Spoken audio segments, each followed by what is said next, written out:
잠언서 6장 1절부터 19절까지 함께 천천히 봉독하겠습니다.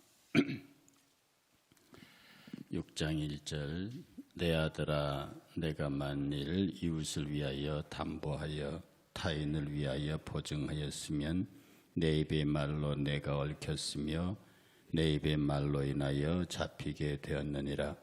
내 아들아 내가 내 이웃의 손에 빠졌은즉 이같이 하라. 너는 곧 가서 겸손히 내 이웃에게 간구하여 스스로 구원하되 내 눈을 잠들게 하지 말며 눈꺼풀을 감기게 하지 말고 노루가 사냥꾼의 손에서 벗어나는 것 같이 새가 그물 치는 자의 손에서 벗어나는 것 같이 스스로 구원하라. 게으른 자여 개미에게 가서 그가 하는 것을 보고 지혜를 얻으라. 개미는 두령도 없고 감독자도 없고 통치자도 없으되 먹을 것을 여름 동안에 예비하며 추수 때 양식을 모으느니라. 게으른 자여 내가 어느 때까지 누워 있겠느냐? 내가 어느 때에 잠이 깨어 일어나겠느냐?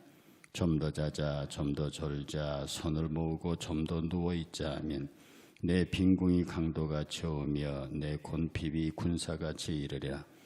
불량하고 악한 자는 구부러진 말을 하고 다니며 눈짓을 하며 발로 뜻을 보이며 손가락질을 하며 그의 마음에 패역을 품으며 항상 악을 꾀하여 다툼을 일으키는 자라. 그러므로 그의 재앙이 갑자기 내려 당장에 멸망하여 살릴 길이 없으리라.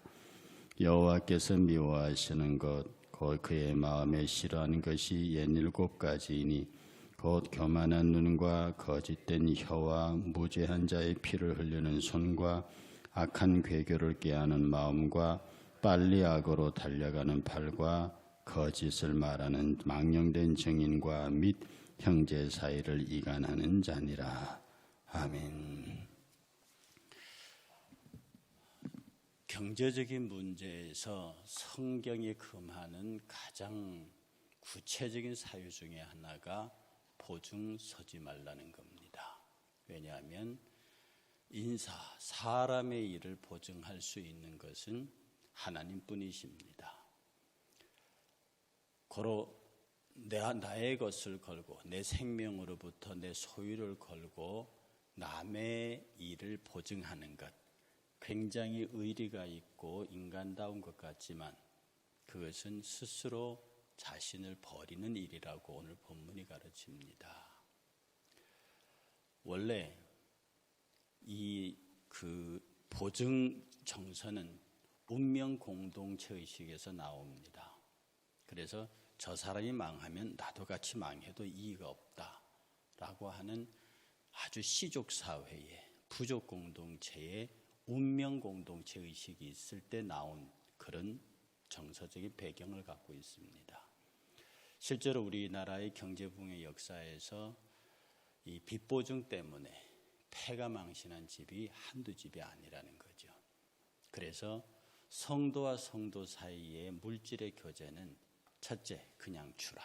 내 범위 내에서, 내 능력 범위 내에서 필요하다고 원하는 자에게 내 능력 범위 안에서 그냥 주라. 빌려주면 이자를 주지 말고 그냥 빌려주고, 그러니까 이때 이자를 받지 말라는 건 그 사회의 상식적인 이자 이상을 받지 말라는 겁니다. 그 다음에 빌린 사람은 반드시 갚아라. 그러니까 빌려주는 사람은 그냥 빌려주되 그 내막에는 돌려받지 않아도 된다는 생각으로 빌려주라. 돌려받지 않아도 된다. 그냥 주는 거니까. 그러나 그 사람의 능력이 회복해서 다시 내게 갚으면 좋으려니와 결국 못 갚게 되어도 내가 그것을 받을 생각이 없다. 준다는 개념으로 빌려주고 빌린 사람은 반드시 그것을 갚겠다고 생각하고 소득이 생기면 누구보다도 먼저 갚아야 합니다. 그래서 성도와 성도, 교회 안에서 성도와 성도 사이에서 부채 관계가 성립하지 않는 그런 것이 그리스도인의 형제 안의 정상적인 물질 교제입니다. 다시 말씀드리면 필요하다고 요구하는 자에게 정상적인 이자로 빌려는 주되 받을 생각을 하지 말며 빌린 사람은 반드시 갚아라. 그래야 사람도 잃지 않고 돈도 잃지 않고 나아가 신앙도 잃지 않는 길이다 하는 것입니다. 두 번째 말씀은 개미에게 배워라. 게으른 자는 개미에게 가서 배워라. 하나님께서 인간이 죄로 말미암아 타락했을 때 남자에게는 노동의 고통을 주셨고 저주를 주셨고 여자에게는 해산의 고통을 주셨습니다. 그런데 말씀드린 대로 이 인간이 에덴에서 추방당할 적에 그 추방당한 인간의 삶 속에서 노동이 저주입니까? 절대로 노동이 저주가 아닙니다. 노동은 축복입니다. 하나님께서 땀 흘려 일하는 것을 보람되게 가르치셨고 게으른 자는 먹지도 말라고 했다고요. 그러니 우리가 땀을 흘려 일하는 노동은 하나님께서 분명히 인간에게 노동을 저주로 주셨지만 그것을 다시 축복으로 바꾸셔서 에덴에서 내쫓으시고, 에덴 추방도 축복이라고 말씀을 드렸죠. 에덴 추방도 하나님의 거룩한 산 에덴에서 그들을 내보내는 것도 하나님과 단절된 상태에서 영원히 살아야 하는 그 단절의 저주를 끊어내기 위해서 일단 에덴에서 내보내십니다. 에덴에서 내보내시는 그 자체가 축복이라는 것. 에덴 추방도 복이요, 구원을 위한 복이요, 에덴에서 추방당한 인간에게 노동이 여전히 저주를 잊지 아니하고 그 노동을 축복으로 바꾸사 그 노동의 수고를 통해서 입고 먹고 살 수 있는 하나님의 은혜를 경험하게 하셨고, 분명히 여자에게 해산의 고통이 저주로 주어진 것이지만 누가 이 땅에 사람 아기 낳고 저주받았다고 통곡하는 사람 없는 것처럼 비록 해산의 고통은 있을지라도 이 땅에 사람 난 기쁨을 인해서 다시 그것을 기억하지 아니하고 둘째 셋째를 낳게 되는 겁니다. 하나님께서 에덴을 추방하시면서 인간의 저주를 축복으로 바꾸신 두 가지 가운데 오늘 노동입니다. 그러므로 게으른 자는 개미에게 가서 배우고 게으른 자에게는 궁핍이 강도같이 온다고 하는, 그래서 교회는 먹고 노는 자들, 일하기 싫어하는 자들은 신앙적으로 말씀으로 엄중히 그들을 다스려야 합니다. 오늘 우리 시대의 그 모습을 보면서 걱정하는 것이, 제가 아는 어떤 그 목사님 한 분이 계시는데 그분이 생활 수급자예요. 근데 우리나라 복지제도가 잘 돼서 차상위 계층의 수급자가 되면 국가에서 일정한 돈도 주고 또 집도 준다고요. 그런데 일정한 소득 이상이 들어오고 세금을 내게 되면 그 집도 내놔야 되고 정부에서 지원금도 끊어집니다. 그러니까 직업을 가지려고 하지 않죠. 저는 이 제도를 보면서 참 마음이 아픕니다.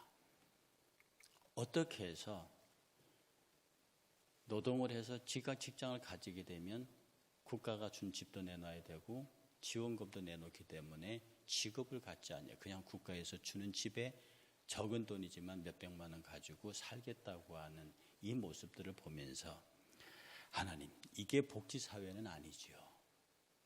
정말로 땀 흘려 애쓰고 수고하고 노력하고, 오늘 지금 우리 주변인들 보면 국가 지원금으로 먹고 살면서 일하지 않는 사람들이 너무 많습니다. 그게 복지사회인지는 모르겠지만 마음이 많이 아픕니다. 특별히 우리 젊은이들이 거기에 물들까 너무 마음이 아픈 거죠. 한참 우리나라 경제가 발전할 때는 우리 젊은이들이 졸업하자마자 창업에 나섰습니다. 졸업하자마자 새로운 일에 뛰어들었습니다. 그러나 오늘 이 시대의 젊은이들은 새로운 것을 시작하거나 과감한 도전을 포기합니다. 정년이 보장되는 안전한 직장을 찾아가기 위해서 몸부림치는 거죠.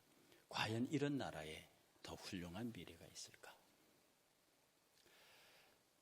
돈을 버는 목적도 놀기 위해서 일한다고 하는 그런 젊은이들의 사고를 보면서 우리 나이 든 사람들이 참 멋있다라고 말하겠지만 과연 그럴까? 정말 우리가 일하는 이유가 무엇인데, 일하는 이유가 돈 벌어서 놀고 여행 다니고 그것이 과연 일하는 목적이 될까? 교회가 도대체 어떻게 가르쳤는가? 교회가 열심히 일하라고 하는 것은 하나님께서 내 손으로 일한 모든 것들의 정당한 대가를 받아서 그것으로 내 가족을 부양하고 그것으로 먹고 사는 그 일차적인 사회적인 관계를 떠나서 내가 번 고귀한 것으로 하나님과 그의 영광을 위해서 살겠다고 하는, 왜 이런 노동과는 성도들이 깊이 가죠. 성도들의 자녀들조차도 돈 벌어서 먹고 놀고 유흥을 즐기는 데에 그들의 소득을 쓰겠다고 하는 그런 경제관이 형성됐는지, 오늘 우리 자신과 우리의 자녀들에 관하여 깊이 고민해 볼 필요가 있습니다. 그 다음에 세 번째 주제가, 불량하고 악한 자는 구부러진 말을 하고 눈짓을 하며 발로 뜻을 보이며 손가락질을 하며 그 마음에 패역을 품으며 항상 악을 꾀하여 다툼을 일으키는 자라. 공동체를 해하고 그 다음에 공동체의 결속을 망가뜨리고 그렇게 하는 것을 일명 우리는 불량자라 그럽니다. 그 시대 불량자는 어떻습니까? 구부러진 말을 하고 다닙니다. 이렇게 똑바른 말을, 바른 말을 하지 않는 거죠. 이 구부러진 말은 제대로 된 정석에서 빗나가는 겁니다. 그리고 어떤 의도를 가지고 구부리는 겁니다. 같은 사안을 말해도 구부려서 말하는 거죠. 이런 거 눈짓을 하며, 이것은 눈의 언어죠. 무엇인가 이렇게 세 사람 네 사람이 같이 있는데 한두 사람이 눈빛으로 대화가 왔다 갔다 합니다. 거기에는 다른 뜻이 있다는 뜻이죠.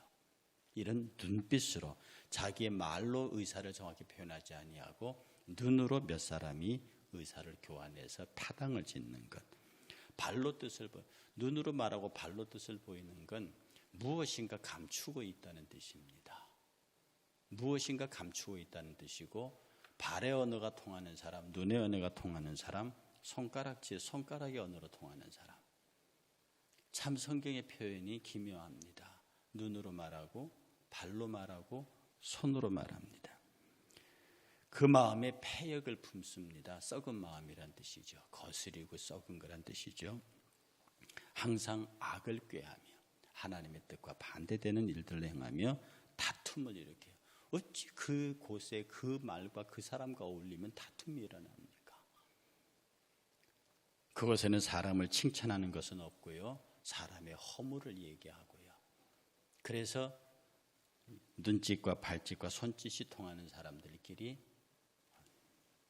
그래서 하나님이 싫어하시는 것, 16절에 하나님이 미워하시는 것이 67가지가 있는데, 한 7가지 정도가 있는데, 그게 뭐냐면 첫 번째, 교만한 눈. 가장 먼저 나오는 것이 교만입니다. 교만은 모든 죄악의 뿌리요, 교만은 넘어짐의 앞잡이요 패망의 선봉이라 했습니다. 그래서 이 사람의 가장 그 교만이 밖으로 빨리 표현되는 것은 말도 아니고 눈입니다. 먼저 사람을 내리깐다든지 사람을 이렇게 아래로 스캔한다든지, 이렇게 이 교만한 눈, 그 다음에 거짓된 혀, 바른 말을 하지 않는 이 거짓의 목적이 뭐냐 하면, 왜 거짓말을 하냐면 내가 의도하는 다른 딴 목적이 있기 때문에 이것을 관철시키기 위해서 거짓말을 하는 거예요. 그러니까 거짓말은 철저하게 자기 중심의 언어입니다. 사실을 말하면 내게 손해가 오거나 내 뜻과 배치되기 때문에 내 뜻을 관철시키기 위해서 사실과 다른 말을 하는 거예요. 그런데 거짓말은 논리정연합니다. 듣는 사람에게 상당한 설득력이 있습니다. 왜? 내가 어떤 목표를 세워놓았기 때문입니다. 교만한 눈과 거짓된 혀와 무죄한 자의 피를 흘리는 손. 무죄한 자의 피를 흘린다는 것은 허물이 없고 죄 없는 자의 마음을 아프게 한다는 뜻입니다. 궁극적으로는 무죄한 자를 죽인다는 뜻이지만 지금은 그 죽이는 일이 불가하죠. 옛날엔 그게 가능했어도. 그 아무 허물도 없는 자의 마음을 아파 그의 마음을 찢는다는 뜻입니다. 그 다음에 악한 계교를 꾀해요. 일을 만드는 겁니다. 자기의 악한 목적을 위해서 사람이 파당을 짓고 모아서 꾀를 모아서 어떤 일을 만드는 거, 이게 계교입니다. 계교는 혼자 부리지 않습니다. 적어도 2사람 3사람이 모여서 어떤 목적을 관철시키기 위해서 계략을 꾸미는 마음이죠. 빨리 악으로 달려가는 발, 그 모든 것들을 이루기 위해서, 악함을 이루기 위해서, 계략을 이루기 위해서 발빠르게 움직이는 걸 얘기합니다. 그리고 여섯 번째로 거짓을 말하는 증인, 망령된 증인. 여러분 이 증인들의 거짓된 증인들은요 전혀 듣도 보도 못한 얘기를 하지 않습니다. 이 듣도 보도 못한 얘기를 하게 되면 그렇게 증언하면 사람들이 다 저 거짓말을 하니까요. 그런데 이 거짓 증인들의 특징이 뭐냐면 주어진 여러 가지 상황을 전혀 다르게 해석해서 말하는 겁니다. 재판정에서도 똑같은 사건인데 다르게 말해요. 증인들은 그렇게 말합니다. 왜냐하면 똑같은 사건인데 이쪽의 증인은 이렇게 말하고 저쪽 증인은 이렇게 말합니다. 그 증인의 마음속에 어떤 의도를 갖고 있느냐, 이것이 바로 거짓의 영이 작동하면 거짓된 말을 합니다. 분명히 그 말이 맞긴 맞는데 그 말의 내용과 흐름과 전혀 맞지 않은 다른 증언을 하는 거죠. 바로 이것이 거짓된 망령된 증언입니다. 그리고 형제 사이를 이간하는 것. 교만한 것으로 시작해서 하나님이 싫어하는 마지막 파트가 형제를 이간하는 겁니다. 그러니 어찌든지 사람과 사람 사이에서 사람을 합치는 말을 해야 합니다. 평화를 하게 하지, 사랑하게 하는 말을 해야. 이런 이간하는 말, 형제를 미워하는 말, 형제를 저주하는 말이 입 밖에도 내지 말라. 성경이 가르치는 그것입니다. 그것은 하나님이 하시는 거예요. 참 하나님도 대단하신 분이에요. 못된 짓, 원수 갚는 짓, 이것은 내가 할 거니까 너는 그런 말은 입 밖에도 내지 말고 형제를 축복해라. 형제를 사랑해라. 그를 긍휼히 여겨라. 그를 정죄하지 말라. 그리스도 예수 안에서는 결코 정죄함이 없다. 누구도 정죄하지 말라. 축복하라. 사랑하라. 도와라. 함께 가라. 이게 성령의 일관된 메시지입니다. 그런데 우리는 말을 너무 쉽게 합니다. 남에게 상처를 주는 말, 그리고 자기의 뜻을 관철시키기 위해서 계략을 꾸미고, 이 사회 전체가 다 정말로 정확하게 어떤 사안을 집어넣고 하나님 앞에 구하는 것이 아니라 머리가 돌아가고 상황을 엮고 만들어서 일을 만들어내는 거짓 증인을 세우고 거짓말을 하고 형제와 형제사를 이간시키고, 이렇게 망가진 국가가 얼마며, 이렇게 망가진 사회가 얼마며, 이렇게 망가진 교회가 얼마인가. 오늘 잠언서의 말씀을 가만히 생각하시면서 정말 여러분, 내가 성도와 성도 사이의 금전적인 교제를 내 이익을 위해서 취리하지 않았는가. 두 번째, 내가 게으른 자의 노동관을 갖고 있지 않는가. 대박을 바라며 일확천금을 바라며 노동보다는 노동이 아닌 방법으로, 마지막, 그리고 세 번째로 내가 불량한 자의 모습을 갖고 있지 않는가. 그리고 하나님이 싫어하는 7가지의 그런 하나님이 가장 싫어하는 교만한 눈으로부터 형제 사이를 이간하는 언어로 그렇게 우리의 삶을 살지 않았는가. 오늘 이 아침 이렇게 생각하시면서요, 오늘 하루도 그렇게 삶을 적용해 보십시오. 이 말씀을 여러분의 삶에 적용하고, 그랬다면 하나님 앞에 회개하고, 그랬다면 하나님 다시는 그렇게 살지 않겠다고 고백하고, 오늘 찬송가 433장 부르겠습니다. 귀하신 주여 날 붙드사 주께로 날마다 더 가까이 저 하늘나라 나 올라가 구주의 품에 늘 안기어 영생의 복 받기를 원합니다. 우리는 귀하신 존재들이에요. 우리 주님이 귀하시니까. 그래 오늘 집에 돌아가시든지 다시 한번 이 말씀을 쭉 읽으시고, 과거에 그랬다면 회개하게 하시고 다시는 그러하지 않겠다고 하나님의 은혜를 구하는 우리 모두가 되시기를